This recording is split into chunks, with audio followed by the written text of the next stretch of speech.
ये जो शंख है हमारे हिंदू धर्म में इसे पावनता का प्रतीक माना गया है और जहाँ शालिग्राम और भगवान विष्णु की पूजा अर्चना होती है वहां शंख का उपयोग किया जाता है।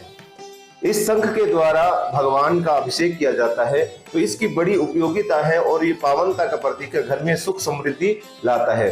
तो इस शंख को रखना कैसे चाहिए, हमारे मन में विचार उत्पन्न होता है कि शंख को कैसे रखें, उल्टा रखें, ऊपर मुंह करके रखें, नीचे मुंह करके रखें, बाएं रखें या दाएं रखें, तो इसका क्या विधान है। तो शास्त्र कहते हैं कि जो शंख है उसको पूजा करते समय हमें अपने दाहिने हाथ की तरफ रखना चाहिए, यानी हमारे दाहिने हाथ की तरफ और भगवान के बाएं हाथ की तरफ रहना चाहिए। और शंख जो है उसका मुंह है भगवान की तरफ होना चाहिए। भगवान की जो तस्वीर लगी है, भगवान की जो सिंहासन है, भगवान की जो मूर्ति है, उसके सामने इस शंख का मुंह रहना चाहिए।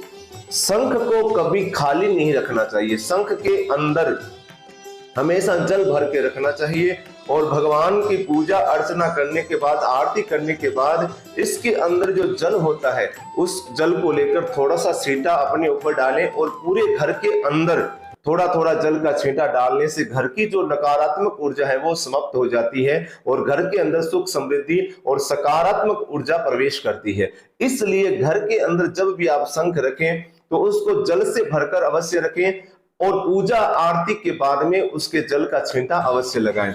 और रखना कैसे है वो मैंने आपको बता दिया, भगवान के सामने इसका मुख रहना चाहिए, उल्टा कभी नहीं रखना है। और दूसरी विशेष बात है कि शंख को कभी भी भूमि पर नहीं रखना चाहिए, सीधा भूमि पे इसको स्पर्श नहीं करना चाहिए, भूमि के ऊपर नहीं रखना चाहिए। इसका एक स्टैंड आता है, उस स्टैंड के ऊपर रखें या फिर ऐसा कोई वस्त्र के द्वारा इसके नीचे ऐसा राउंड शेप का ऐसा कुछ बना लें जिसके ऊपर आप शंख को विराजमान कर सकते हैं।